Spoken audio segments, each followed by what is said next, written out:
구약성경 938쪽입니다. 잠언 26장 4절에서 5절 말씀 함께 읽도록 하겠습니다. 미련한 자의 어리석은 것을 따라 대답하지 말라. 두렵건대 네가 그와 같을까 하노라. 미련한 자의 어리석은 것을 따라 그에게 대답하라. 두렵건대 그가 스스로 지혜롭게 여길까 하노라. 아멘. 기도하겠습니다. 귀한 복음의 진주를 돼지에게 던지지 말라고 하신 주의 말씀이 먼저 우리에게 던져주심으로 우리가 어리석은 자요 돼지로 드러나게 하심을 감사드립니다. 우리가 받은 십자가의 사랑을 전달하기에 복음이 떨어지는 자리가 미련한 자가 드러나는 자리가 되게 하여 주시고 영생 얻기에 합당치 못한 자들에게는 어리석은 말씀으로 들려지게 하여 주옵소서. 예수님 이름으로 기도드리옵나이다. 아멘. 찬송가 74장입니다.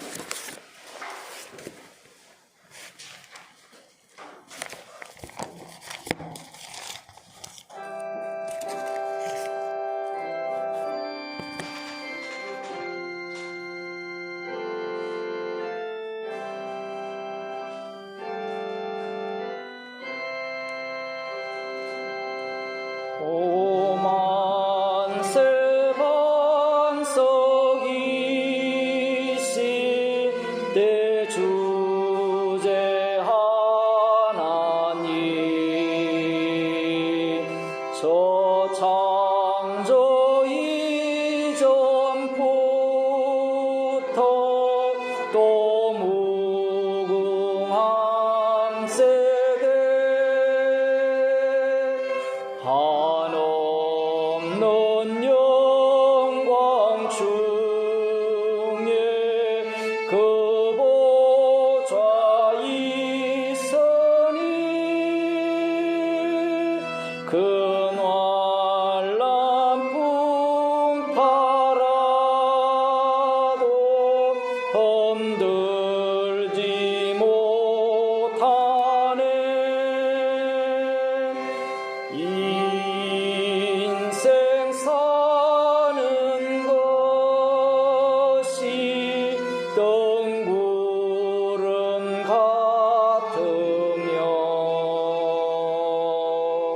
저 푸른 동산 속에 꽃송이 같도다.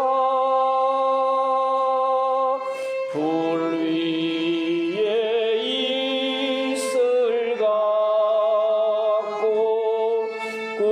꿈같이 잠들어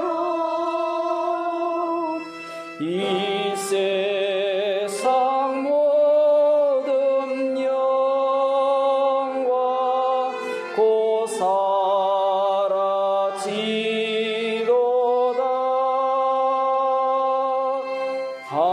한없는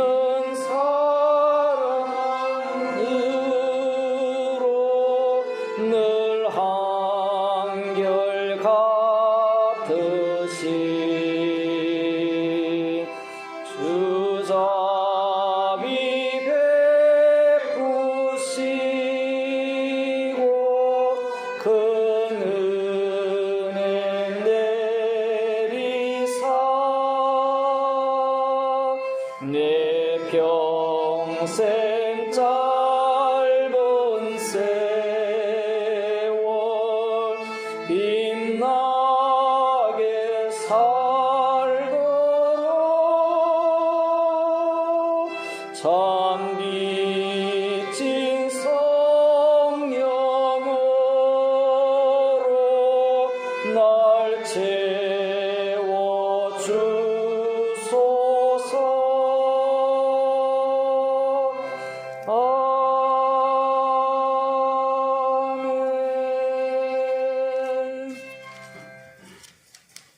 43장입니다. 찬송가 43장.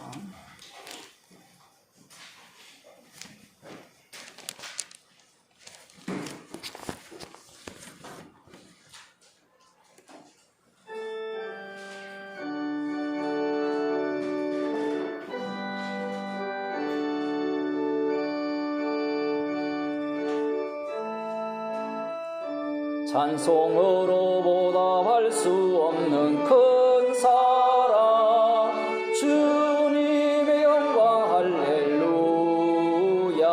형제 자매 모두 함께 모여 찬송해 주님의 영광 할렐루야. 하나님의 자녀여 크게 찬송 부르며 밝고 거룩한 길로 기쁨으로 나아가 주의 보좌 앞으로 속히 들어가겠네. 주님의 영광 할렐루야. 우리 받은 그 큰 은혜 말할 수 없네. 주님의 영광 할렐루야. 기쁜 찬송 부르면서 천국 가겠네. 주님의 영광 할렐루야. 하나님의 자녀여 크게 찬송 부르며 밝고 거룩한 길로 기쁨으로 나아가 주의 보좌 앞으로 속히 들어가겠네. 주님의 영광 할렐루야. 잠시 후에 우리 모두 주를 뵙겠네. 주님의 영광 할렐루야. 영광스러운 보좌 위에 거룩하신 주 주님의 영광 할렐루야. 하나님의 자녀여 크게 찬송 부르며 밝고 거룩한 길로 기쁨으로 나아가 주의 보좌 앞으로 속히 들어가겠네. 주님의 영광 할렐루야. 만국 백성 천국에서 소리 높여서 주님의 영광 할렐루야. 영원토록 주의 공로 찬양하겠네. 주님의 영광 할렐루야. 하나님의 자녀여 크게 찬송 부르며 밝고 거룩한 길로 기쁨으로 나아가 주의 보좌 앞으로 속히 들어가겠네. 주님의 영광 할렐루야. 시편 78편 30절입니다.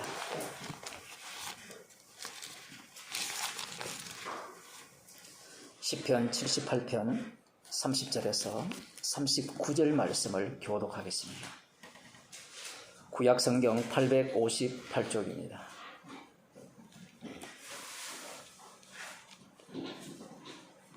저희가 그 욕심에서 떠나지 아니하고 저희 식물이 아직 그 입에 있을 때에 하나님이 그들에게 노력을 하사 붉은 평안을 주시며 이스라엘 인생을 처음 들으시니라. 그럴지라도 저희가 오히려 범죄하여 그의 기사를 믿지 아니하였으므로 하나님이 저희 딸을 헛되이 보내게 하시며 저희 해를 두렵게 주눅들게 하셨도다. 하나님이 저희를 죽이실 때에 저희가 그에게 구하여 돌이켜 하나님을 간절히 찾았고 하나님이 저희의 반석이시오 치존하신 하나님이 저희 구속자이심을 기억하였도다. 그러나 저희가 입으로 그에게 아첨하며 자기 혀로 그에게 거짓을 말하였으니 이는 하나님께 향한 저희 마음이 정함이 없으며 그의 언약에 성실치 아니하였음이로다. 오직 하나님은 자비하심으로 죄악을 사하사 멸하지 아니하시고 그 진노를 여러 번 돌이키시며 그 분을 다 바라지 아니하셨으니 저희는 육체뿐이라 가고 다시 오지 못하는 바람임을 기억하셨음이로다. 아멘. 찬송가 96장입니다. 96장입니다.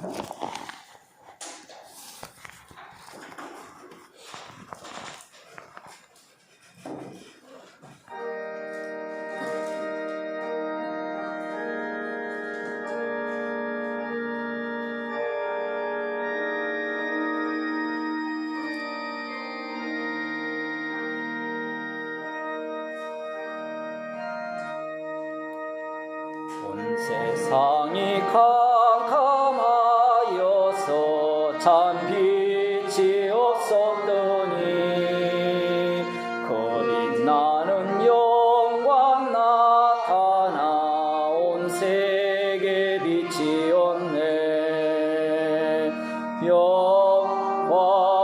영광의 주, 영광의 주, 밝은 검인 내게 빛이었네. 영광의 주, 영광의 주, 이 세상의 빛은 오직 주 예수라. 주 말씀을 믿는 사람은 그 마음이 시원하고 주 명령을 준행하는 자 그 길이 환하겠네. 영광의 주, 영광의 주, 밝은 검인 내게 빛이었네. 영광의 주, 영광의 주, 이 세상의 빛은 오직 주 예수라. 죄 가운데 사는 사람은 그 눈이 어두워도 그 죄악을 씹는 날에는 그 눈이 밝아지네. 영광의 주, 영광의 주, 밝은 검인 내게 빛이었네. 영광의 주, 영광의 주, 이 세상의 빛은 오직 주 예수라. 이 시간 우리를 대표해서 김영희 집사님 기도해 주시겠습니다.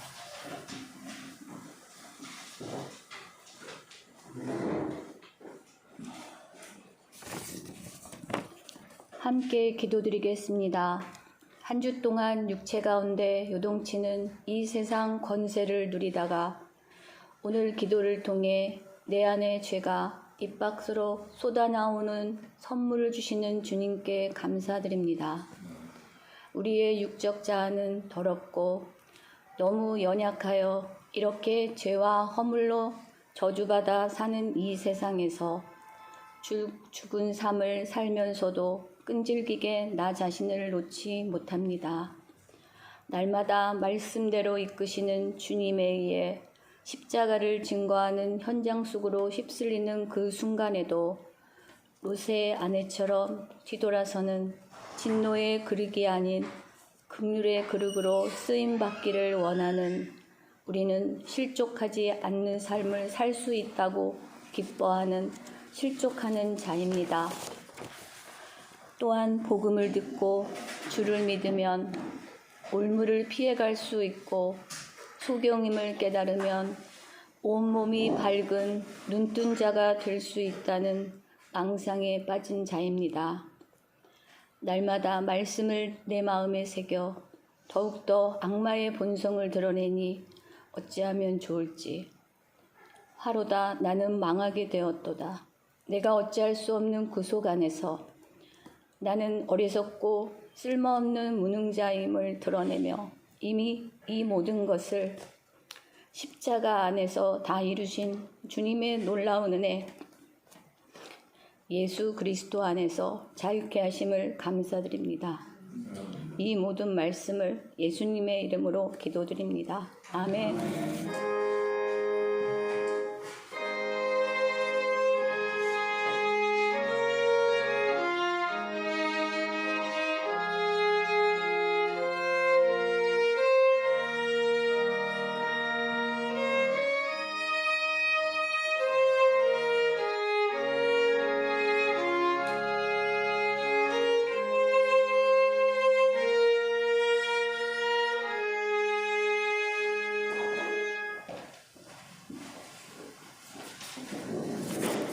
하나님 말씀 로마서 6장 2절에서 4절 말씀입니다.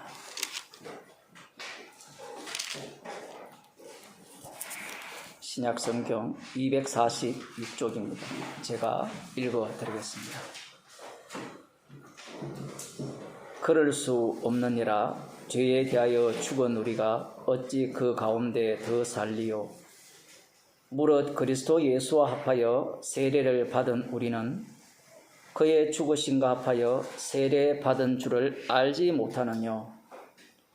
그러므로 우리가 그의 죽으심과 합하여 세례를 받음으로 그와 함께 장사되었나니 이는 아버지의 영광으로 말미암아 그리스도를 죽은 자 가운데서 살리신과 같이 우리로 또한 새 생명 가운데서 행하게 하려 함이니라. 아멘. 굉장히 유명한 말씀이죠. 우리의 모든 관심은 이 새 생명 가운데서 행하는 삶. 교회에 가면 우리에게 가장 많은 스트레스를 주는 구절 중에 하나라고 볼 수 있습니다. 사실 이 헬라어 본문에서는 새 생명 가운데서 산다 이런 표현이 아니라 새로운 생명의 삶을 걷는다 이렇게 표현이 되었어요. 새로운 생명, 생명의 새로움 속에서 걷는다 이렇게 되어 있어요. 생명의 새로움. 생명은 두 가지가 있잖아요. 아담의 육체에서 물려받은 생명이 있고 또 하나는 생명의 새로움, 예수 그리스도의 죽으심과 부활로 말미암아 주어진 생명. 똑같은 생명인데 하나는 그냥 생명이고 다른 하나는 생명의 새로움. 그러면 우리는 어디에 걷고 있습니까? 생명 안에서 걷고 있습니까? 아니면 생명의 새로움 안에서 걷고 있습니까? 우리는 자기 자신을 확정하고 싶고 이 믿음의 세계에 들어온 것을 확실하게 보고 싶어하는 사람들입니다. 그래서 생명의 새로움 속에서 걷기를 원하죠.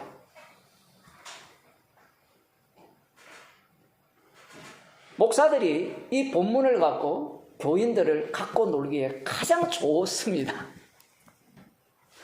자기는 그래 안 살거든요.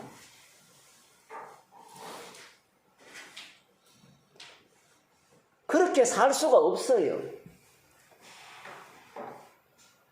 그렇게 살 수 없다는 말은 이미 그들은 생명의 새로움이 무엇인지 모르는 거예요. 중국에 삼자교회가 있는데 그 신학의 중심을 잡고 있는 게 새 생명, 새 생활입니다. 여러분 또 옛날에 교재를 통해서 배워봤죠?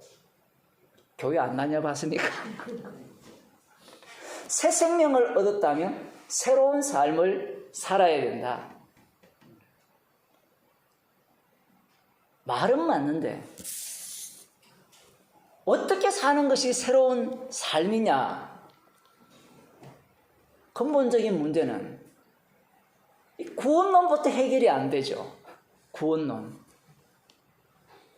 아니, 이미 창세전에 그리스도 안에서 택함을 받았는데 구원론이 해결이 안 되는 거예요. 거기에서 이제 치고 들어오는 게 구원파잖아요. 새 생명을 먼저 얻어야 새 생활을 할 수 있잖아요. 그들에게 새 생명이 무엇인가를 확실하게 심어주는 방식이 당신 몇 날 며칠 날 구원을 얻었다라고, 이 강매예요. 일단 강매. 질문을 하면 언제 그랬더라? 강매를 당하기 시작하면 몇 날 며칠, 오늘 10월 29일 이태원 참사가 일어난 지 1주년 되는 날 구원을 얻었다. 그때부터 이제 자기가 예수님을 만난 날이라 이야기하죠. 말도 안 되는 소리를 하잖아요. 창세전에 그리스도 안에서 택함을 받았다라는 선언 자체가 네가 언제 부름을 받았는가 자체를 다 묵살해버립니다. 창세전에 그리스도 안에의 선택이라는 말은 우리의 구원론 자체를 완전히 날려버리는 말씀인데, 그런 식으로 이제 새 생명을 이야기하고, 그 다음 새 생활은 어떻게 살아야 됩니까? 새 생활은 네 맘대로 살아라 1번. 2번은 어떻게 이야기하죠? 네 맘대로 살아라는 목사를 본 적은 있어요. 복음을 전하는 목사님이 계시는데.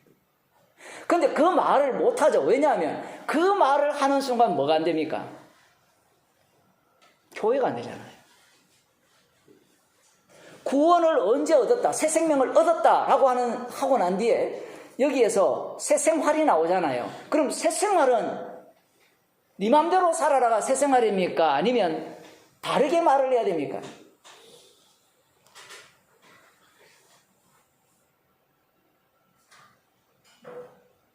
지금 이 로마서를 보는 사람들이, 읽는 사람들이 누굽니까? 성도들이에요. 성도들은 이미 영적 할례를 받은 사람들입니다. 할례를 받았기에 이 로마서에 있는 모든 말씀이 아멘으로 다가오는 거예요. 앞서서 은혜를 다하게 여기서 죄를 더 지어도 되겠네, 이 논리가 나오잖아요. 그러면 네 맘대로 살아라 이 말을 듣는 순간 그거는 말씀이 아니잖아요. 그럼 이 말씀 속으로 들어가야 되잖아요. 구원론을 추구하는 사람은 그런 말을 하는 순간 말씀 속으로 들어가지 않고 내 맘대로 살아야 되겠네, 이 1차 부류. 2차 부류는 그럴 수 없다. 우리가 죄에 대해서 죽었는데 우리가 어떻게 그 안에서 살겠느냐? 그러면 어떻게 살아야 됩니까? 생명의 새로움 속에서 살아야 되는데 그렇게 살아가는 방법을 알려달라는 거예요. 방법은 딱 하나입니다. 브라질 가는 방법. 피지 가는 방법. 저것끼리 공동체 만들어서, 저 세상은 어떤 세계예요? 신앙촌이라는 게 있잖아요. 박태선이 만든 거 맞아요? 그 신앙촌, 이 세상은 나한테 먹여주는, 입혀주는 그 세상일 뿐이고 자기들은 구원 공동체. 그러한 생각들을 가르치는 거죠. 그러면서 우리 모임에 오는 것이야말로 새로운 삶의 모습이다, 이렇게 가르치고 거기에 들어가도 또 계속해서 압력을 가하죠. 새로운 생명 안에서, 새 생명 안에서 살아야 됩니다. 그런데 얘기를 들어보면 그들이 말하는 새 생명 안의 삶이 뭐냐 얘기예요. 그러면 그들 얘기하지 말고 여러분 스스로가 지금 설교를 들으면서 새 생명 가운데 사는 게 뭐냐를 한번 답변해 보세요, 속으로.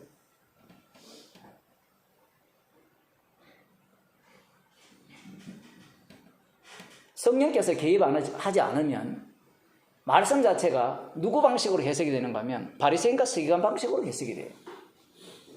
왜냐하면 바리새인과 서기관은 말씀이 주도권을 갖고 있는 것이 아니라 자기들이 주도권을 갖고 있어요.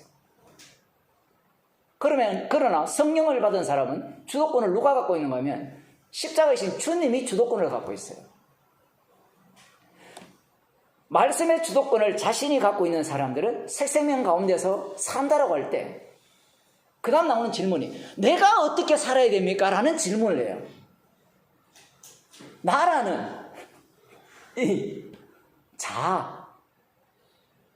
주인공이죠. 내가 어떻게 살아야 됩니까?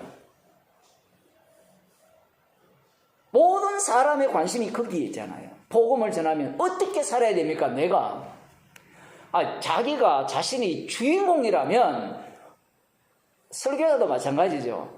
설교자가 정인일 뿐인데 설교자가 주님이라면 그래 당신 이렇게 사세요. 이렇게 사는 것이 새로운 생명 가운데서 사는 겁니다. 라고 지시를 하고 본인도 말씀의 주도권을 갖고 있다면 네 알겠습니다. 그렇게 살겠습니다. 라고 그렇게 할 수 있는데 우리는 다 누구의 인도하심을 따라 삽니까? 성령의 인도하심을 따라 살잖아요.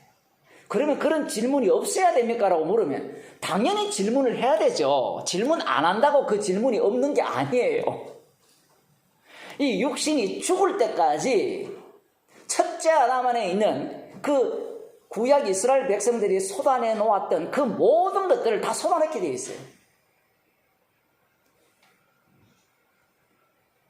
나는 입을 다물래. 입을 다물어도 소용없다니까요.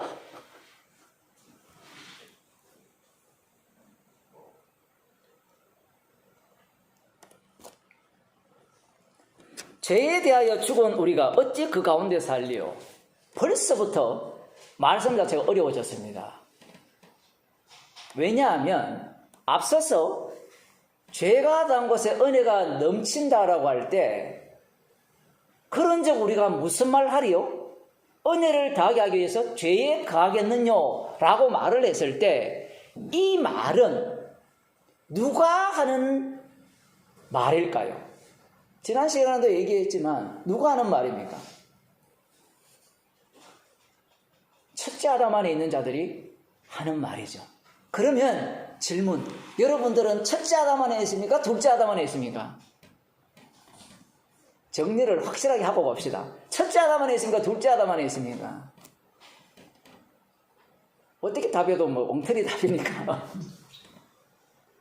사람들은 어떤 생각을 하는가 하면 이 말씀 속에서 말씀이 하시는 말씀을 봐야 되는데 계속해서 자신은 이 말씀을 관찰하고 그것을 통하여서 자기는 그것을 피해가려고 해요.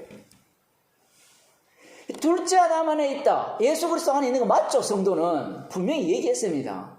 예수 그리스도 안에 있는데 예수 그리스도 안에 있는 자만이 자기 자신을 첫째 아담 안에 있다라고 인정을 해요. 이 비밀을 왜 몰랐을까요? 안 가르쳐 주잖아요. 왜냐하면 성경을 읽을 때 둘째 아담 안에 있는 자는 첫째 아담과 상관없다라고 이야기를 하잖아요.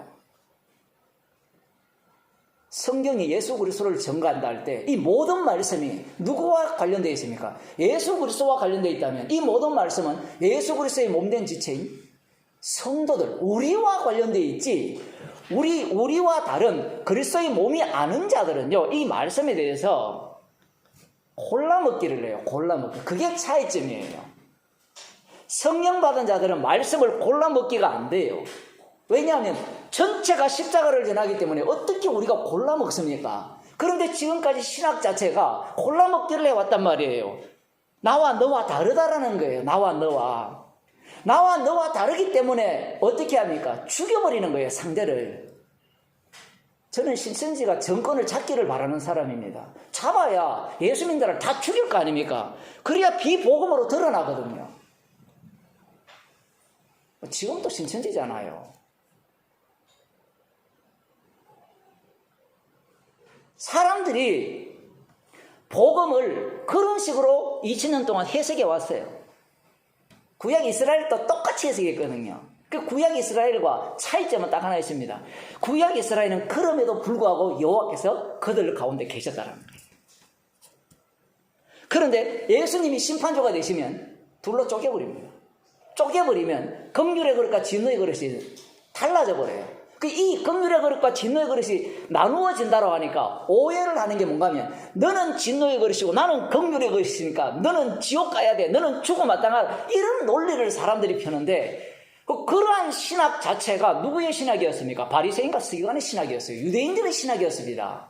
자기 구원 중심의 신학. 십자가 중심의 신학이 아니에요.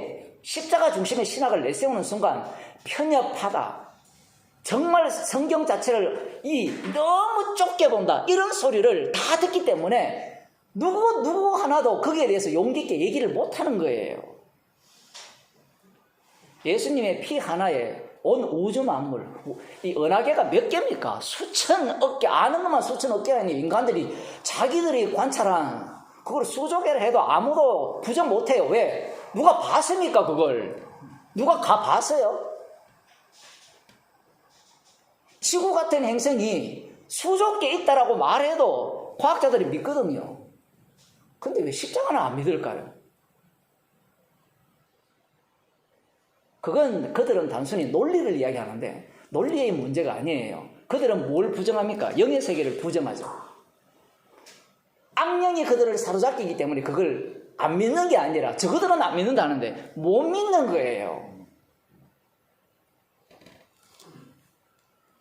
말씀 자체가 이렇게 모순 덩어리로 우리에게 부어지고 있습니다. 이미 구약과 신약이 모순이잖아요. 율법을 지켜야 복을 받고 지켜야 하나님께서 너에게 축복을 한다라고 하셨다면 신약에서도 지켜야 나와야 되잖아요. 지켜야.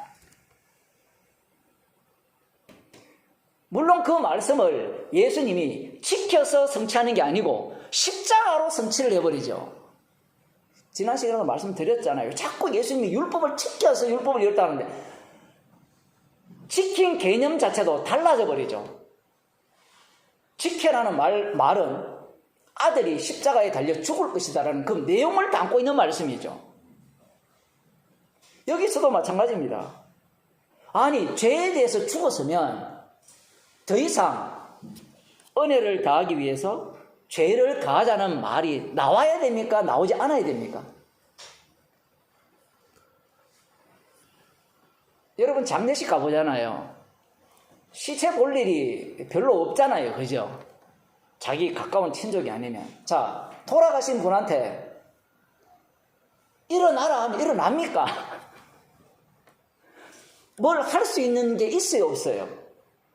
없잖아요. 그냥 묻을 때 입은 옷 그대로 묻으면 그대로 묻히는 거고 태우면 그대로 태우는 거고 거기에 뭡니까? 불 태우는데 화장터에 가면 잠깐 내 유언을 불태우지 말라 했는데 너 왜 그래? 이래 말할 수 있습니까? 없습니까? 없잖아요. 근데 죄에 대해서 죽은 자가 다시 그 가운데 살 수 있습니까? 없습니까? 죽었으면 못 살잖아요. 못 살는데 그러면 자, 그 다음 나오는 말이 그러면 주님께서 사도 바울을 통해서 왜 로마서라는 이 긴 말씀을 터서 잔소리합니까? 아니, 죄에 이미 대해서 죽었는데 죽은 자는 더 이상 죄 가운데 안 살잖아요. 그러면 잔소리할 필요 없잖아요. 우리가 이렇게 모여서 시간도 아깝고 돈도 아깝고 다 아깝잖아요. 주차비도 아깝고 다 아까워요. 아까운데 모일 필요가 뭐 있습니까? 이미 죄에 대해서 죽었는데. 매일 말씀을 상고할 필요가 뭐 있습니까? 주일마다 말씀을 들을 필요가 뭐 있나요?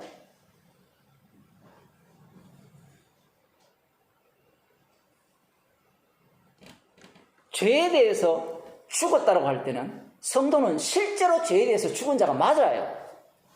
죄에 대해서 죽었기 때문에 지금 이 말씀의 세계 속으로 성도는 빨려 들어가는 겁니다.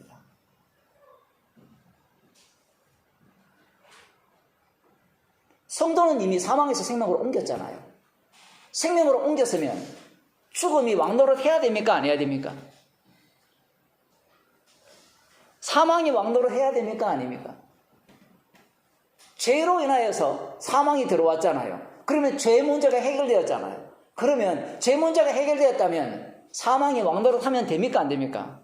안 되죠. 논리가. 그래서 이만희는 자기 안 죽는다 했다면서요. 지금은 그런 말 해도 돼요. 왜냐하면 과학기술이 워낙 뛰어나기 때문에 죽어도 살려서 그거 뭐 어차피 이만희를 직접 아뢰라는 사람이 몇 사람 안 되잖아요. 그렇지 않습니까? 기계로 돌리면 돼요. 기계로.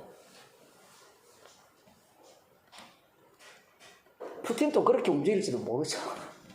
음모론입니까? 인간들은 그렇게 하고도 남을 인간이에요. 그런데 주님은 이 육이 없는 심지어는 주님이 강림하기 전까지는 성도든 성도 아니든 다 죽입니다. 반드시 다 죽여요. 왜 그러냐면 제가 설교를 할 때 얘기했잖아요. 성도가 죽음 속에서 뭐가 나온다 했습니까? 성도가 육체가 죽어야, 제가 육체가 죽어야, 제가 지금 50 얼마밖에 안 되는데 지금 죽었다 칩시다.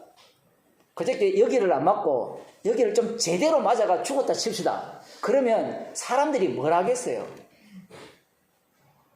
저 복음 전하더만 길 가다가 돌 맞아 죽었어. 교통사고 나서 객사에서 조롱 당해야죠. 근데 그 조롱을 누가 가장 먼저 할까요? 여기 앉아서 복음을 듣는 아마 여러분들이 가장 먼저 할 가능성이 제가 보기에는 100%입니다. 왜냐하면 우리의 마음속에 딴 꿍꿍이가 다 들어있기 때문에 그래요. 그것조차도 주님은 그리스도 안에서 십자가를 전가하는 요소로 사용해요. 그런 일을 당해봐야 알죠. 왜 우리가 그리스도 안에서 이미 구속을 받았고 영화롭게 되었다라고 확정이 된 몸인데 왜 이렇게 구차하게 어렵게 사느냐 얘기예요. 어제 이제 어떤 이 학교에 가서 운동장에 앉아서 보니까 이제 할아버지가 연세가 많은 분인데 그 유모차가 요즘 이렇게 지팡이잖아요. 운동을 하는데 이야, 복음을 전하다가 저렇게 늙어가지고 이제 이렇게 다니면 참 은혜롭겠다. 그걸 누가 그렇게 생각해요? 그래서 사람들은 계속해서 망상을 하는 겁니다. 망상을. 지금 이미 주님께서 자신의 죽으심으로, 그 죽으심으로는 완령으로 들어갔죠. 부활도 주님이 이미 하셨잖아요. 그런데 그 부활에 참여하는 것을 미래로 넘겼다 했죠. 지금 로마서는 계속해서 미래로 넘겼거든요. 부활에 참여하는 것을. 5장을 한번 보세요. 부활에 참여하는 것을 다 미래로 넘겼어요. 미래로 넘기고 오히려 성도의 현재의 삶은 어디로 집어넣느냐 할 때는 십자가 속으로 집어넣어요. 십자가 사건에 반복되는 현장으로 집어넣습니다. 문제는 이미 구원을 받았고 의롭게 되었잖아요. 이미 성도는 예수 그리스도 안에서 생명 안에서 왕노릇 하잖아요. 생명 안에서 왕노릇 한다는 것은, 왕이라는 것은 우리가 알기로는 왕조에서 나왔지만 주님의 왕노릇은 빈틈이 있습니까 없습니까? 빈틈이 없어야 되잖아요. 죄에 대해서 죽었다면 아까도 얘기했지만 죽은 자가 뭘 할 수 있습니까? 죽은 자가 아무것도 못하는데 사도 바울이 갑자기 하는 말이, 그런즉 우리가 무슨 말 하리요? 은혜를 더하게 하려고 죄에 거하겠느냐? 이 말을 로마에 있는 성도들에게 하는 이유가 뭔가 하면 그들이 그 말을 하고 앉은 거예요. 말씀이 여기에 있다는 것은 우리는 이 말씀 속에서 못 벗어나요. 이 말씀 속으로 들어가는 자만이 피를 전할 수 있어요.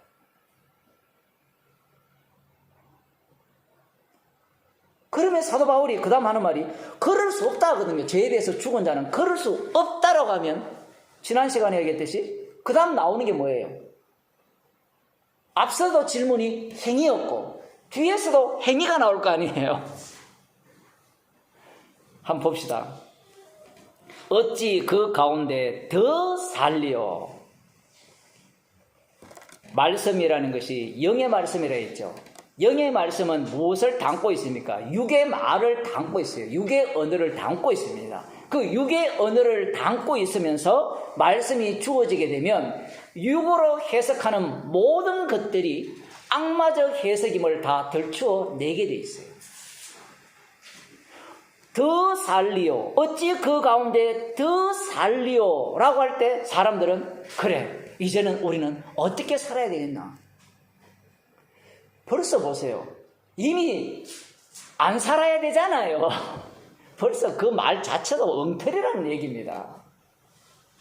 이 사도 바울이 이 로마서를 통하여서 성경 전체를 통하여서 십자가 피를 지금 전가하고 있는데 사람들은 피가 안 보이고 무엇을 자꾸 보려고 해요? 자기 구원과 행위를 이야기하는 거예요. 자기 구원과 행위. 그래서 이렇게 이야기합니다. 무릇 그리스도 예수와 합하여 세례를 받은 우리는 그의 죽으심과 합하여 세례 받은 줄을 알지 못하느냐. 이 말도 진짜 어렵죠. 왜냐하면 예수 그리스도와 합하여 세례를 받았다 했잖아요. 이미 받았잖아요. 이미 받았다면 이미 아는 겁니까? 모르는 겁니까? 알고 있잖아요. 그거 아는 자에게 이야기 왜 해요? 이미 다 아는데.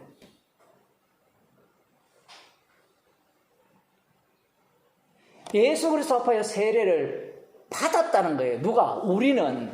이 말씀을 듣는 우리는 받았는데 무슨 반박이 태어났다 했습니까? 죄가 당한 곳에 은혜가 넘친다니까. 그러면 은혜를 당하기 위해서 죄를 짓자라는 반박이 튀어나오니까 죄에 대해서 죽은 우리가 어찌 그 가운데 더 살리오. 그 죄에 대해서 죽은 것이 어떤 식으로 나타났냐 할 예수 그리스도와 함께 예수 그리스도의 죽으심과 합하여 세례를 받았다는 거예요. 세례. 여러분 예수 그리스도와 함께 세례를 받았습니까? 당황스럽죠, 이런 질문들이. 근데 성도들은 이미 예수 그리스도와 함께 세례를 받았어요. 받았으니까 은혜를 더하기 위해서 죄를 더 짓자라는 이 로마서를 안 보는 사람은 그런 소리를 안 해요. 성경을 아는 사람은 뭐 십자가 피로 구원 받았지. 나는 적어도 이런 헛소리는 안 해. 은혜를 더하기 위해서 죄를 안 지을 거야. 이런 소리, 죄를 더 지을 거야. 이런 소리는 안 해. 그런데 말씀 속으로 한번 들어가 볼까요? 들어가 보면 이럴 것 같으면 십자가를 위한 세상이라면 그래, 십자가를 위해서 우리가 죄를 더 짓자. 이 논리를 펼 수밖에 없습니다. 성경을 안 읽으니까 죄가 안 나오는 거예요. 그의 죽으심과 합하여 세례를 받은 줄을 알지 못하느냐. 예수님은 과거에 돌아가셨죠. 그 과거에 돌아가셨지만 이 죽으심은 어떤 식으로 작동하는가 하면 인간들에게는 시간으로 흐르잖아요. 역사가 흐르는데 예수님의 십자가 사건이 딱 이 터지는 순간 다니엘의 그 환상, 느부갓네살 왕이 꿈꾸었던 그 꿈이 어떻게 바뀌어버리냐 하면 십자가 중심으로 모든 것이 한 시점으로 가버려요. 한 시점으로 가버리고 한 공간으로 가버립니다. 인간들은 납득할 수 없는 거예요. 그러니 복음이 들어오기 전에 왜 세종대왕은 구원 못 받았습니까? 라고 말하는 사람 뭘 몰라요? 십자가에서 다 이루었다는 의미를 전혀 모르는 겁니다. 그 십자가 사건 속으로 성도들은 이미 합류당했고 죽었다는 거예요. 그런데 그래 놓고 또 하시는 말씀이 그건 과거형으로 되어 있거든요. 그러면서 어찌 여기 보면 알지 못하는 여는 지금 또 시제가 바뀌어버렸죠. 우리는 얼마나 악한가 하면 십자가에서 다 이루었다라고 하면 그 지점으로 가고 싶은 욕망이 가득해요. 근데 아까 제가 말씀드렸죠. 우리는 이 땅에 계속해서 살면서 육체가 죽을 때까지 살아야 된다고요. 왜냐하면 우리는 그 십자가에서 다 이루어졌다는 것을 증거하기 위해서 계속해서 어떤 자로 살아가야 되는가 하면 말씀에 의해서 책망을 받는 죄인으로 살아가야 되기 때문에 그렇습니다.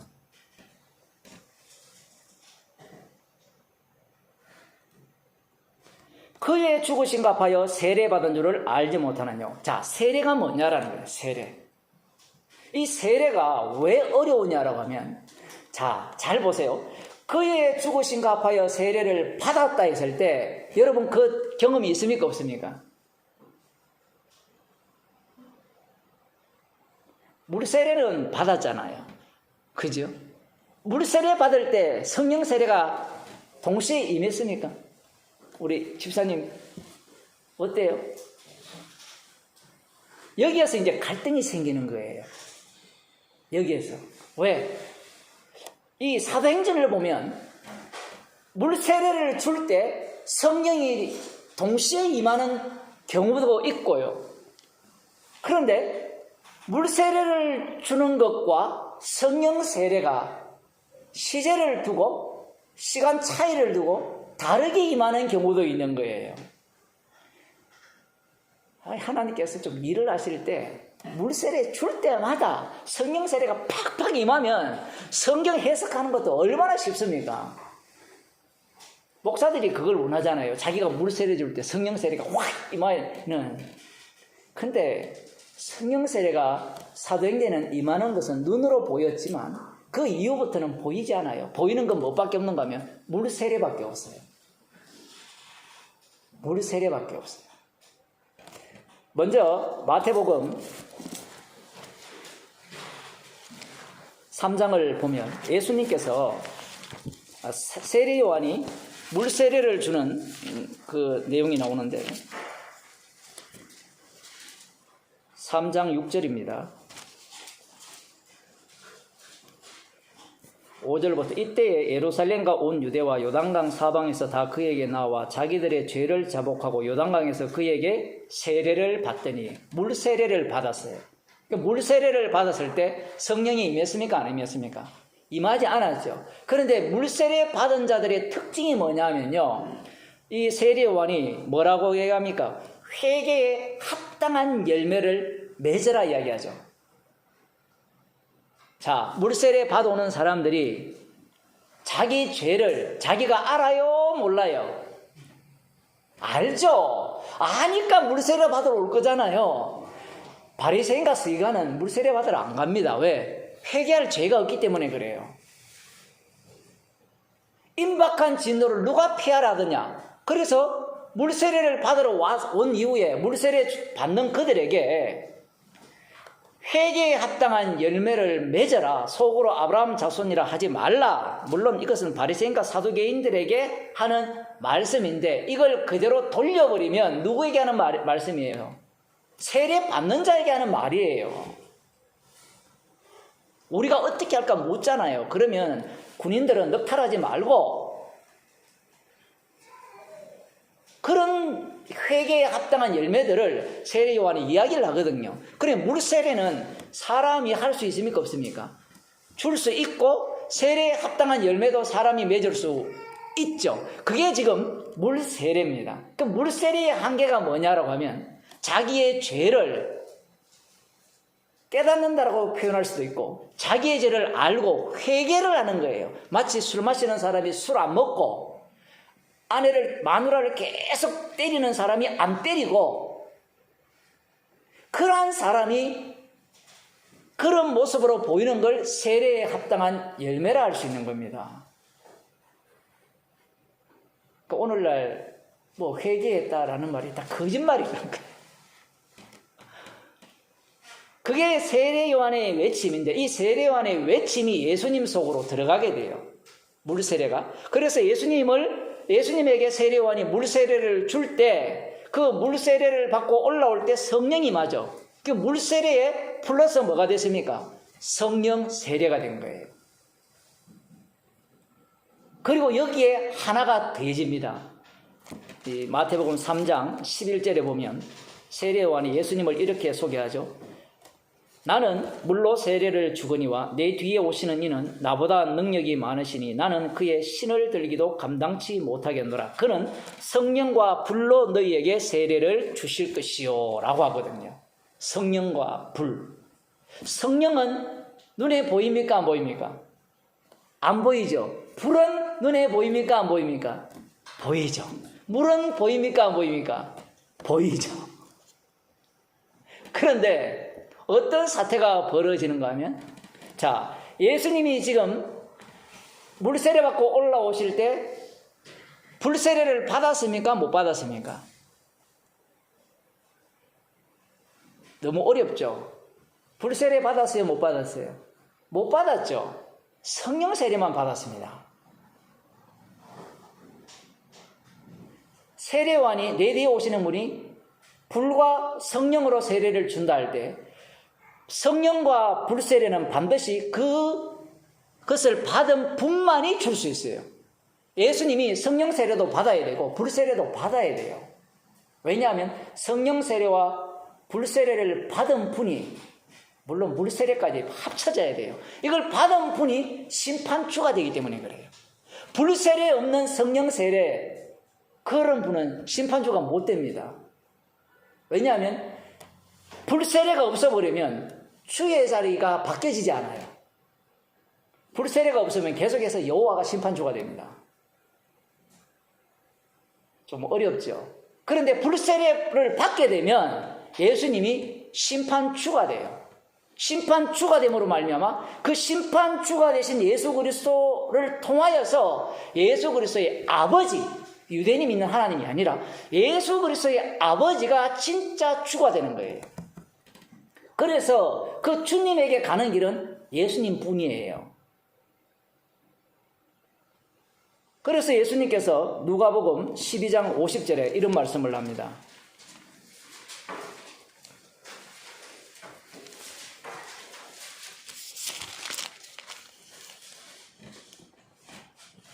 (49절부터) 보면 내가 불을 땅에 던지러 왔노니 이 불이 이미 붙었으면 내가 무엇을 원하리요? 예수님이 불심판하기 위해 오셨다라는 거예요. 그런데 예수님이 지금 하시는 그 공생의 기간, 불이 붙었어요? 안 붙었어요? 여러분 성경 읽어보셨잖아요. 불심판이 있었습니까? 없었습니까? 눈으로 안 보이죠. 근데 예수님은 지금, 예수님의 눈에는 불이 지금 붙었다라고 말을 하죠. 불을 땅에 던지러 와서 불이 붙었다 하잖아요. 이 불이 전 지구적입니까? 전 우주적입니까? 부분적입니까? 아직 부분적이에요. 불이. 그런데 이 불이 눈에 보입니까? 안 보입니까? 안 보이죠. 그래서 어려운 거예요. 물세례는 눈에 보이고 예수님은 성령과 불로 세례를 주신다 할 때 예수님은 성령 세례를 받았어요. 그런데 불세례는 아직 안 받았습니다. 그러면서 이렇게 말씀합니다. 그 다음 50절, 나는 받을 세례가 있으니 그 이루기까지 나의 답답함이 어떠하겠느냐. 받을 세례, 벌써 세례 받았잖아요. 물세례. 그 다음 성령 세례도 받았잖아요. 그럼 무슨 세례가 또 있습니까? 이 세례의 공통점은 죽는 거예요. 세례의 공통점은 지금 죽는 겁니다. 지금 로마서에서도 세례라는 것은 다시 사는 게 아니에요. 죽는 거예요. 죽는. 세례 받았다는 것은 너는 죽었다라는 것을 계속해서 보여주기 위한 세례예요. 예수님이 지금 받을 세례는 불세례입니다. 시차가 안 맞죠? 이미 불을 던지러 왔는데 불이 붙었다 하잖아요. 그럼 불을 던지고 있었다라는 말씀인데 아직 불세례도 안 받았는데 어떻게 벌써 불을 던집니까? 라고 물으신다면 예수님에게는 처음과 끝이에요. 처음이 끝이고 끝이 처음이에요. 그래서 예수님께서 지금 이 말씀을 하시는 겁니다. 세례관이 불과 성령으로 세례를 주신다라고 할 때 여기에서 제가 왜 이야기를 했는가 하면 불을 던졌는데 던졌으면 불이 타야 되잖아요. 지금 쭉정이는 꺼지지 않는 불에 태운다 할 때 지옥불이 가짜입니까? 아니면 진짜입니까? 가상현실이 아니잖아요. 지옥불은 구더기도 타지 않는데 영원히 거기에서 슬피 울며 이를 가는 그 세계가 지옥이에요. 문제는 예수님이 불을 던졌다 할 때 그 불을 던졌다라는 이 사실을 누가 아느냐면 지금 여기에서는 예수님밖에 몰라요. 심지어 불과 성령으로 세례를 준다라고 소개한 세례 요한조차도 모릅니다. 그러면 언제 이걸 알게 되냐 할 때 제자들이 성령을 받게 되니까 불심판 가운데 우리는 선택 중에 하나는 뭐예요? 긍휼의 선택. 주님의 정인을 위한 선택이었구나. 이렇게 되면 시제가 어떻게 바뀌어버립니까? 성령을 받은 상태에서 과거로 돌아가면 과거가 어떻게 돼요? 현재 속으로 들어와버리죠. 자기들은 불심판 받아 마땅한데 그럼 불심판은 안 받았느냐? 불심판 안 받고 구원받는 인간은 없다라는 게 오늘 로마서 6장 이야기입니다. 예수 그리스도가 죽으실 때 함께 매장됐다는 게 장사지는 바 되었다라는 거죠. 그 예수 그리스도의 죽으심이 불심판이잖아요. 문제는 이 불심판 자체가 눈에 안 보인다는 거예요. 그런데 불심판이 어떻게 이루어지죠? 십자가에 못 박혀 죽으심으로 불심판을 받는 겁니다. 아버지 어찌하여 나를 버리시나이까? 예수님이 아버지로부터 버림을 받았잖아요. 그 버림받은 분이 없으면 우리에게는 구원이 없어요. 왜냐하면 그 버림받은 분이 어디로 갑니까? 지옥으로 가잖아요. 그 버림받은 분과 함께 우리도 지옥으로 갔다가 그래서 새로운 생명이라는 거예요. 생명의 새로움이라는 겁니다. 함께 죽이는 거예요. 지금 제가 계속해서 말씀드리고자 하는 바가 뭔가 하면 보이지 않는다는 거예요. 보이지 않는다는 거. 사도행전 8장을 보겠습니다.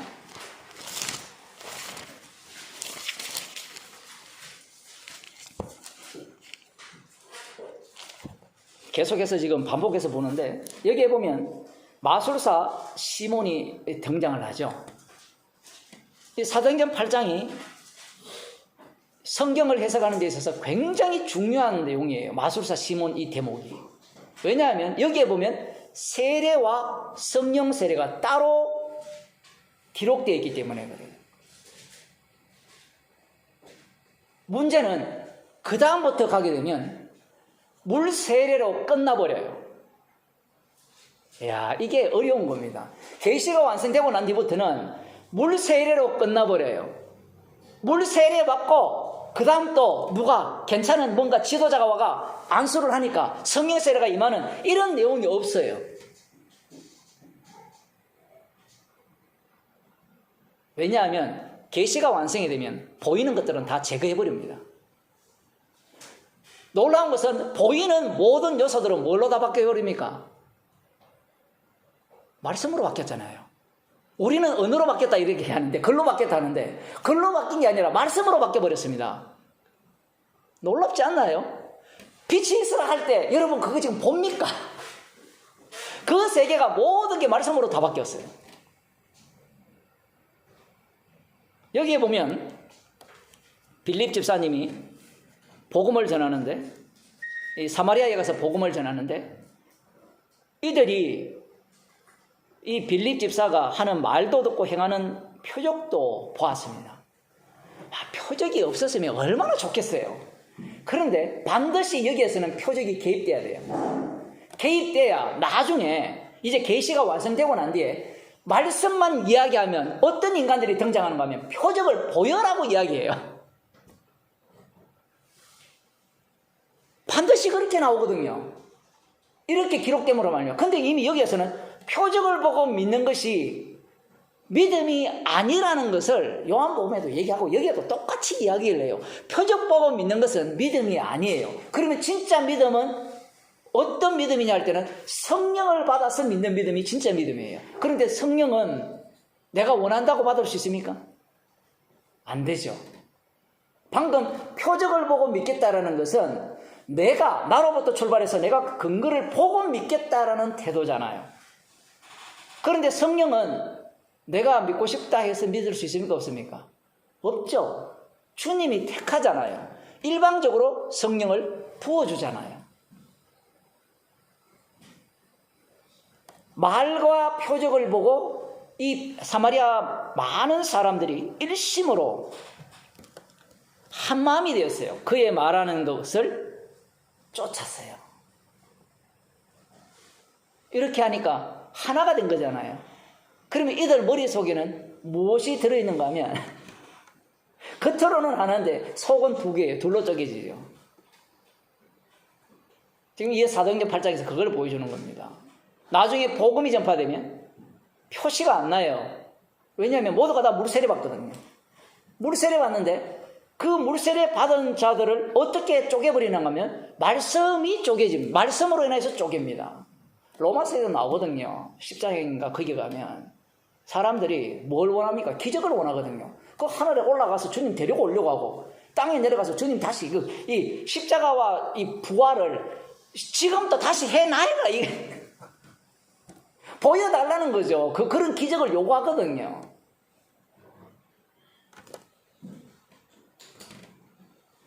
마술사 시몬이 굉장히 그 지역에서 인정을 받는 사람이었어요. 그 모든 걸 버리고 지금 예수님을 믿겠다는 것은, 빌립의 말을 듣겠다는 것은 큰 결심입니다. 물론 자기보다 이 마술이라는 것은 사기잖아요. 사기니까 속임이잖아요. 오늘날 말은 과학이고, 빌립을 보니까 이것은 속임수가 아닌 거예요. 과학이 아닌 거예요. 인간의 힘으로는 도저히 할 수 없는 그런 일을 행하니까 믿고 따른 겁니다. 그리고 세례로 받았다 이렇게 나오거든요. 13절에 보면 시몬도 믿고 세례를 받은 후에 전심으로 빌립을 따라다니며 그 나타나는 표적과 큰 능력을 보고 놀라니라. 이 말씀 속에 이미 답이 다 있어요. 표적과 능력을 보고 놀랄 일이 아니라 무엇 때문에 놀라야 됩니까? 십자가 때문에 놀라야 되거든요. 근데 십자가는 뭐예요? 말뿐이잖아요. 말. 그런데 그게 말씀이 되잖아요. 말씀. 그게 말씀이 안 된 거예요.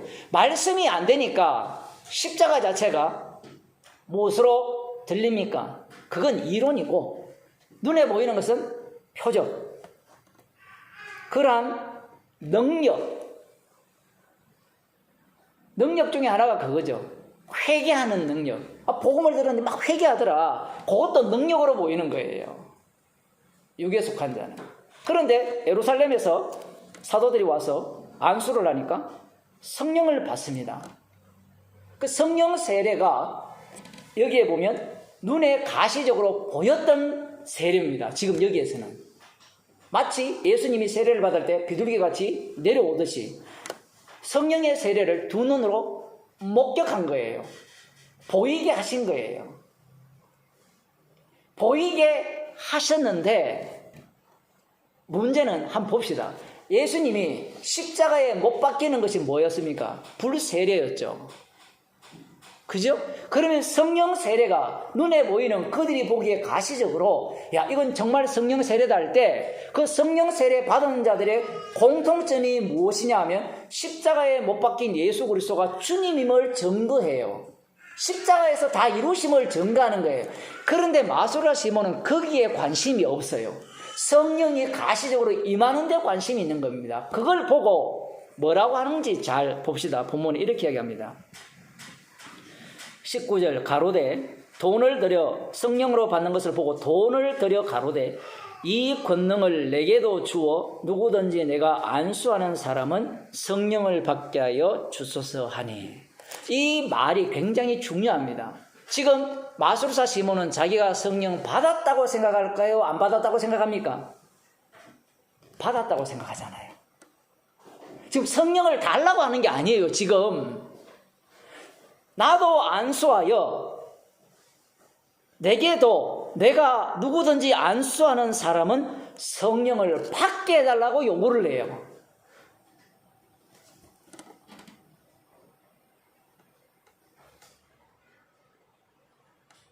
이런 게 신기하지 않습니까?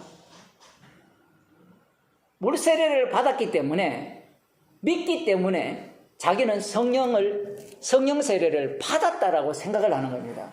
그런데 왜 이 말을 하는가 하면 누구와 누구를 비교하는가 하면 빌립과 이 사도들, 베드로와 요한의 능력을 비교하는 거예요. 빌립은 표적과 능력을 행했잖아요. 그런데 물 세례를 줄 때, 이렇게 안수해서 물 세례를 줄 때 성령 세례 임하는 걸 보였습니까? 안 보였습니까? 안 보였죠. 그런데 이 베드로와 요한이 안수하고 물 세례를 주니까 어떤 사태가 벌어졌습니까? 성령이 임했어요. 안수를 하니까. 물 세례를 준 게 아니라 안수를 하니까 성령이 임했어요. 그러니 마술사 시몬이 똑똑한 겁니다. 빌립과 이 베드로 요한을 보면 비교가 되죠. 저 사람은 표적과 능력은 해가고 말씀은 잘 가르치는데 저 사람에게는 무엇이 없다? 안수하면 성령을 받는, 성령을 내리는 그런 능력이 없다라는 거예요.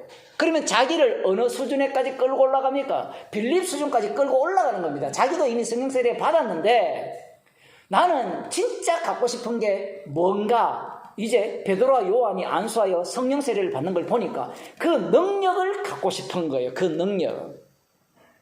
무엇으로? 돈을 주고. 이거 보면 꼭 오늘 교회 안 왔습니까? 돈 내고 헌금 많이 하고 축복 내려달라는 것과 뭐 제가 볼 때는 똑같아요. 그래. 성령은 선물이잖아요.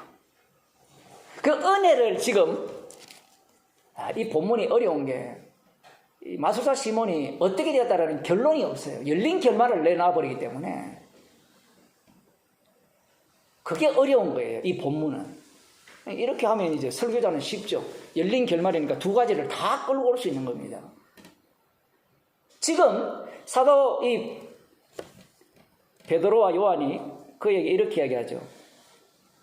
베드로가 가로되 네가 하나님의 선물을 돈 주고 살 줄로 생각하였으니 네 은과 네가 함께 망할지어다. 돈 주고 살 줄 생각했으니.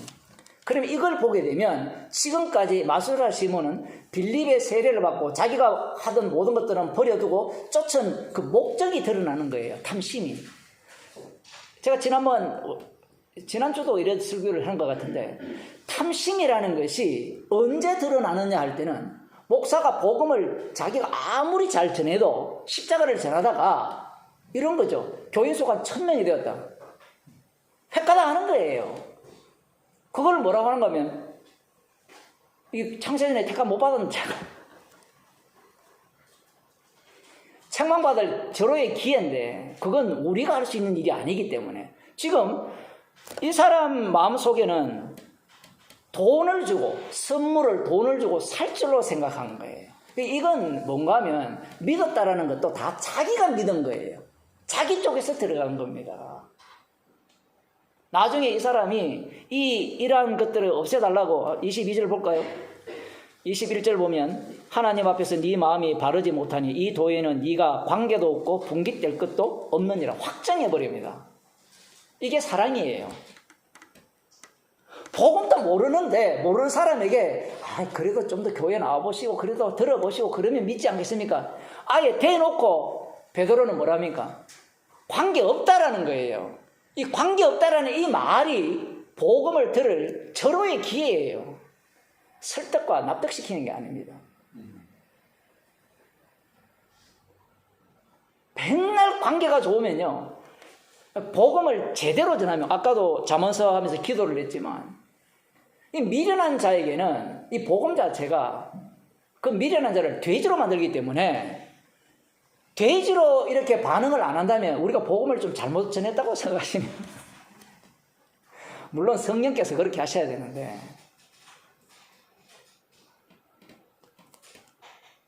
22절 그러므로 너의 이 악함을 회개하고 주께 기도하라. 혹 마음에 품은 것을 사실이라. 회개하라고 하잖아요. 회개하라. 여기에서 회개하라고 했을 때 제가 회개하겠습니다. 사람의 눈에는 눈에 보이는 대로 회개가 되죠. 그죠? 성령의 일은 보이지 않는데 보이지 않는 일은 보이는 것으로 나타나게 돼 있어요. 성령의 불세례가 십자가 사건으로 나타났잖아요. 그리고 회개하는 모습이 사람들이 보기에는 똑같은 모습인데 한쪽은 성령을 받은 회개가 있고 다른 한쪽은 또 자기로부터 회개한 거예요. 자기로부터 자기가 회개한 사람은 또 뭔가 노림수가 있는 모습으로 드러납니다. 24절 악독이 가득하며 불의에 매인 바 되었도다. 시몬이 대답하여 가로되 나를 위하여 주께 기도하여 말하는 것이 하나도 내게 임하지 말게 하소서 하니라. 이것도 문제죠. 이 사람들은 착각을 하는 거예요. 계속해서. 베드로와 요한은 증인일 뿐입니다. 마치 그들에게 능력이 있는 듯한 모습을 보이는 거예요. 그게 그들이 보는 안목이, 이 마술라 시몬이 보는 안목입니다. 그러니까 당신이 나를 위해 대신 기도해주면 꼭 천주교안 같아요. 절간에 가면 대신 기도해주잖아요. 이제 입시철 11월, 지금 10월, 다음 달 11월 달이니까 입시철이 되잖아요. 그러면 거기에 기도할, 이제 누가 기도해줘? 주지성이 제일 비싸죠. 주지성이. 물론 절간마다 다 다르지만 100만원일 수도 있고 1000만원일 수도 있는데 1000만원 정도는 안 될 겁니다. 지금 이거 한번 보세요. 기도해달라는 거예요. 이렇게 지금 요구를 하는 모습을 보이는 겁니다. 지금 여기에서 세례라는 게 나오는데 세례가 두 단계를 거치잖아요. 이걸 갖고 또 어떤 인간들은 우리는 물 세례만 받으면 안 되고 성령 세례도 받아야 됩니다. 또 이렇게 가르쳐요. 제세례파들은 그런 거거든요. 옛날에 너가 물 세례 받았으니까 이제 제대로 된 세례를 받으려면 다시 받아야 돼. 세례 한 번 더 받아야 돼. 유아 세례도 필요 없어. 한 번 더 받아야 돼. 지가 신앙 고백해야 돼. 결국은 뭐예요? 신앙 고백은 지가 해야 된다. 정반대로 해석하죠. 내가 신앙 고백해도 이거는 고백이 아니야. 이건 믿음이 아니야. 물 세례를 받아도 이건 세례가 아니야 라고 하기 위한 세례거든요. 진짜 성령 세례를 받았다면 자기를 부인할 거 아니에요. 자기가 한 모든 일들을.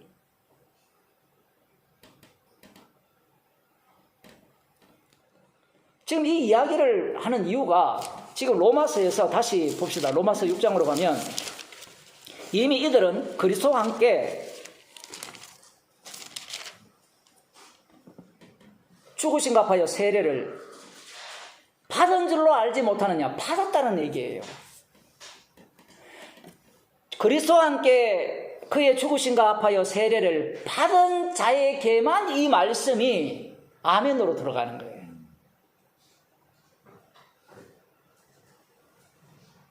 말의 모순을 갖고 있잖아요. 받은 줄을 알지 못하느냐. 이 말은 모르고 있구나 이 얘기거든요. 모르고 있구나. 그러면 사도 바울이 잊어버려서 그러냐? 그게 아니에요. 뭐 있는 것도 있지만 이들은 계속해서 첫째 아담의 그 안에서 살아가는 모습을 보이는 겁니다. 그래야만 지금 앞부분에서 한 모든 말씀이 이 성도의 몸에서 현장화되도록 드러날 수 있기 때문에 그래요. 나를 위한 구원은 없습니다.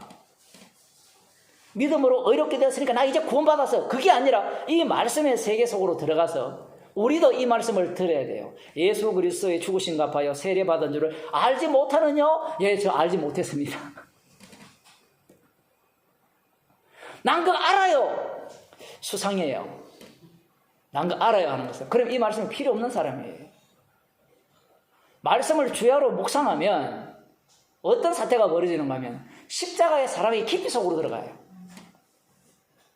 근데 사람들은 말씀을 주야로 묵상하게 되면 십자가 사랑의 깊이, 달리 말하면 죄의 깊이를 아는 게 아니라 나 괜찮죠. 나 이제 뭐 태풍이 불어도 흔들리지 않아요. 과연 그럴까요? 죽여버리면 어떻게 할 거예요? 지가. 여기 죽어버리면 어떻게 할 거냐 얘기예요. 그 전에 다 기억을 삭제해버리면 어떡하겠습니까? 제가 삭제당했거든요. 휴대폰 이게 안 열려요. 이제 삼성도 아이폰처럼 됐거든요. 삼성폰 있어도 그 한동훈처럼 제출해도 비밀번호 안 알려주면 못 열어요. 지금은. 이전까지는 열게 돼 있었거든요. 옛날 기기는. 한 20개, 30개 했는데도 안 맞아요. 그래서 초기화시켜야 됩니다. 그런 상태를 만들면 어떡하겠습니까? 사람들이 너무 까불어요. 말씀을 안다고. 좀 배웠다고. 복음은요, 우리를 초기화시켜요. 말씀을 묵상한다는 것은 우리가 초기화되는 거예요. 지금 오늘 이 본문도 마찬가지잖아요. 완전히 우리를 초기화시켜버려요. 초자로 대하잖아요. 초자로. 알지 못하는요. 그럼 여기에 손들고 나 알아요. 서태지가 나온다면 어떻게 되겠습니까? 아, 그럼 너는 이 말씀이, 복음이 너에게 필요 없네, 이래 돼요. 그래서 아까 그런 얘기 했잖아요. 골라 잡는다고, 사람들은. 말씀을. 예수 그리스도와 합하여 세례를, 그의 죽으심과 합하여 세례를 받은 줄을 알지 못하느냐. 그러므로 우리가 그의 죽으심과 합하여 세례를 받음으로 그와 함께 장사되었나니. 매장까지 되어버렸어요. 그의 죽으심과 합하여. 자, 여러분 2000년 전 예수님이 돌아가실 때 같이 매장됐습니까?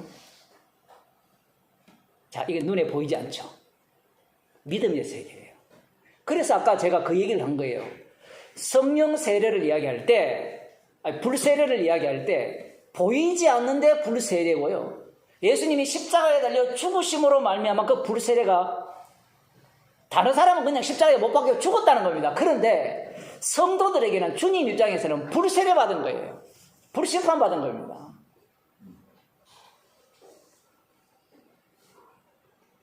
매장됐다 하는데 나 그거 믿습니다. 사람들은 그 믿음 언제까지 가겠어요? 그와 함께 장사되었다. 그게 지금 성도가 이 실제 현재의 모습이라는 거예요. 이미 장사되었다라는 겁니다. 그래서 장사되었기 때문에 이는 아버지의 영광으로 말미암아 그리스도를 죽은 자 가운데서 살리신과 같이, 야, 이제 말씀이 되게 어려워져 버렸어요. 죽은 자 가운데서 살리신과 같이 매장이 되었는데, 아버지께서 예수님을 살렸죠. 죽은 자들 가운데서, 그죠? 죽은 자들로부터 살렸습니다. 살리신과 같이 너희들도, 이 4절에 보면 너희라 하고 우리로 가죠. 우리로 또한 새 생명 가운데서 행하게 하려 함이니라. 분명히 예수님이 살아나셨잖아요. 그러면 그 살리신과 같이 우리로 새 생명, 생명의 새로움에서 걷게 하겠다. 생명의 새로움 속에서 살게 하기 위해서다라고 말씀을 하시는 겁니다. 이걸 그러면 다시 뒤로 돌아가서 은혜를 더하기 위해서 죄를 더하자라는 그 모습 자체가 과연 생명의 새로움 속에서 걷는 거냐라는 거예요. 여기에서 어떤 사태가 벌어지는가 하면 둘로 쪼개져 버립니다. 어떻게 쪼개지는가 하면, 은혜를 더하기 위해서 죄를 더 짓자라고 하는 자들은 첫째 아담에 있는 모든 자들이라 했죠. 그러면 성도든 성도 아닌 자들 모든 자인데, 그 속에서 그리스도 안에 있는 자들은 이 말씀 앞에서 책망을 받는 자들이에요. 책망을 받는 모습이 생명의 새로움 속에서 사는 자입니다. 지금 여기에서 그 예화를 하나 들면 안 찾겠습니다. 아브라함을 한번 예를 듭시다. 제가 질문을 드릴게요. 자, 아브라함이 갈대아 우르에 있을 때부터 죽을 때까지 1번 생명 안에서 살았다. 2번 생명의 새로움 안에서 살았다. 몇 번입니까? 둘 다죠. 둘 다잖아요. 그러면 생명의 새로움 안에서 산 자기 때문에 생명 아래서 산 모습을 그대로 보여주는 겁니다. 그런데 이 목사들이나 성경을 읽는 좀 안다는 사람들은 이걸 어떻게 보느냐라고 하면, 생명의 새로움, 우리가 입에 쉽게 붙어있는 새 생명 가운데서 사니까 아브라함을 둘로 쪼개요. 어디까지? 아들을 바치기 전까지 하고, 바칠 때 이를 쪼개가지고 이건 성하고, 그래서 지금 로마서 6장부터 8장까지를 성화장이라고 아예 못을 박아놨습니다. 맞죠, 목사님? 그렇게 표현을 하거든요. 맞죠? 성화로는 어떤 그렇게 되어 있습니다. 제가 알기로는. 아예 성화론을 막 주장을 해요. 그 내용을. 그러면 이것을 성경의 구약의 이스라엘 백성들에게 들고 적용해 보면 하나가 안 맞아요. 자, 출애굽을 했죠. 광야 생활을 했죠.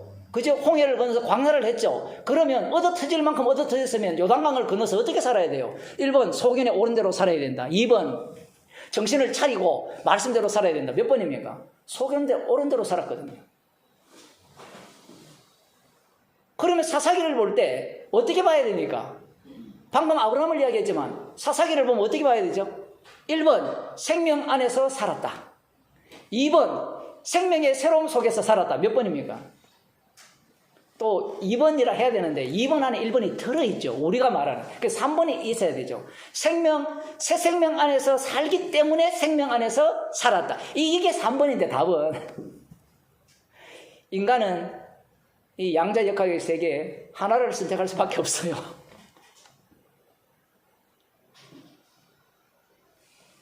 이렇게 되어야만 무엇이 전파되는가 하면 십자가가 전파돼요.